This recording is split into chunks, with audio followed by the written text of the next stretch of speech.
চলে যায় আমার ইবাদত বন্দেগীতে, কিছু অংশ আজকে যদি আমরা হিসাব করি আমার জীবনের বাকি বড় একটা পার্ট চলে যায় সোশ্যাল মিডিয়ার এই যন্ত্রের মাঝে, সেখানে চলে যায়।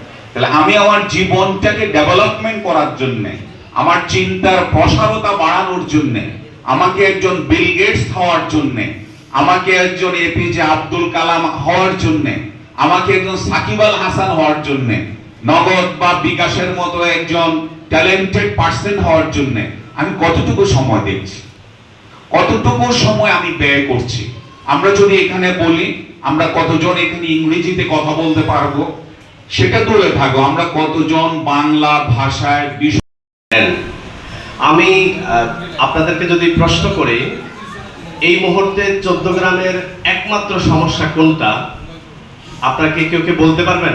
একমাত্র সমস্যা যদি কোনটা বলি, একজন কি বলতে পারবেন? পেছনে যারা আছে ধন্যবাদ, আমরা দুইটি উত্তর পেলাম। এবার আমি যেটা অনুভব করছি সেটা বলি।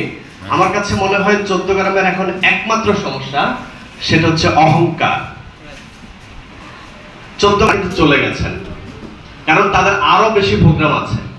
আমরা এত বেশি প্রোগ্রাম করছি, এত বেশি আয়োজন করছি, এত বেশি ইফতার পার্টি করছি, ফলে আমাদের মধ্যে ভদ্রতা, জ্ঞান, বিনয়, অন্যের প্রতি সম্মান, ভালোবাসা সেটা হারিয়ে গেছে। আমরা এত বেশি অহংকারী হয়ে উঠছি, আমরা এত বেশি অস্থির হয়ে উঠছি। থাকতো নিশ্চয় কেউ উঠে যেতেন না, নিশ্চয় কেউ আমাকে ছেড়ে প্রোগ্রামটা শেষ করে। মানুষের মধ্যে পারস্পরিক সম্মান, ভালোবাসা ওটা কমে গেছে। বেড়েছে কি পদের পদ। এবং 2015 সাল থেকে আমি পুরো 14 গ্রাম ব্যাপী এই প্রোগ্রামগুলো করে এসেছি। 15, 16, 17, 18, 19 কন্টিনিউ 5 বছর আমি করতে পেরেছি। 20 সালের পর থেকে আর এই ফ্যাসিস্টবাদী সরকারের জ্বালায় আমরা আর এটা আগায় নিতে পারিনি। আপনারা জানেন আগা মোহাম্মদ আমিনুল ইসলাম চৌধুরী ফাউন্ডেশন, ওটার অন্যতম চেয়ারম্যান আমি। ওটার মাধ্যমে পুরো 14 গ্রামে প্রত্যেকটা স্কুলে আমরা বৃত্তি প্রদান করেছি। ক্লাস 1 to 7 পর্যন্ত পরীক্ষা হয়েছে, রেজাল্ট হয়েছে, সকল অভিভাবক আসছে, বিশাল আয়োজন করে বিজয়গড় স্কুল অ্যান্ড কলেজ মাঠে আমরা প্রোগ্রাম করতাম। সেখানে 8-10 ফেডারেশন যে প্রোগ্রামটা আয়োজন করেছে, তোমাকে এভাবে প্রোগ্রাম আয়োজন করতে হবে, বিভিন্ন সোশ্যাল এনগেজমেন্ট ইজ পাওয়ার। এখন বলে যে কানেক্টিভিটি এর জন্য মহান সৃষ্টিকর্তার নিকট দোয়া করার জন্য বিনীতভাবে অনুরোধ করে আজকে আবারও কৃতজ্ঞতা প্রকাশ করব। তোমরা পারবে না ধরনের অনুষ্ঠান হয়ে থাকে, কিন্তু আমাদের ফেলনা ছাত্র কল্যাণ ফেডারেশন ব্যতিক্রমধর্মী একটি আয়োজন রেখেছে। আপনাদের কি মন খারাপ নাকি? মন খারাপ কে এই বিষয়টা চিন্তা হবে, যেমন আমরা করেছেন সেই আয়োজন রেখেছে। আপনাদের কি মন খারাপ নাকি? সরদার মোহাম্মদ আবুদি ভাই, আপনারা সবাই ধৈর্য সহকারে একটু বসবেন।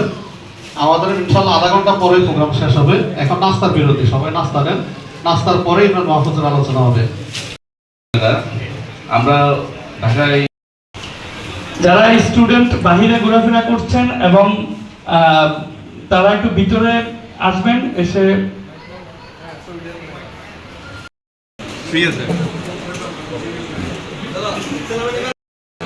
উনি সুলতান আক্তারকে বৃত্তি প্রদান করার জন্য বিশেষভাবে অনুরোধ করছি 14 গ্রাম প্রেস ক্লাবের সেক্রেটারি বেলাল হোসেনকে। কামাল হোসেন মোল্লা বাসান্দা সুমাইয়া আক্তারকে